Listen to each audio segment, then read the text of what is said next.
រួចរងសែនជ្រៅទឹកនៅស្ងៀមនឹងដងព្រៃស្ងាត់ឈឹងដាក់នាមហៅបងកូនសាសារ៉ៃប្រលឹកគៀកកយបន្លែងថ្ងៃចោចាំង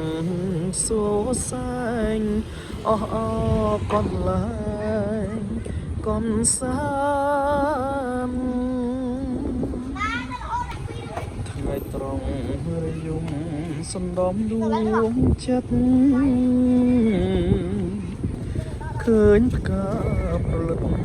ស្រពោនគ្រីមសវត្តអោប្រាំថ្ងៃត្រង់រយំសំដំដួងចិត្តឃើញផ្កាប្រលឹកស្រពោនគ្រីមសវត្តអោប្រាំអូនទួញសាស័ព្ទ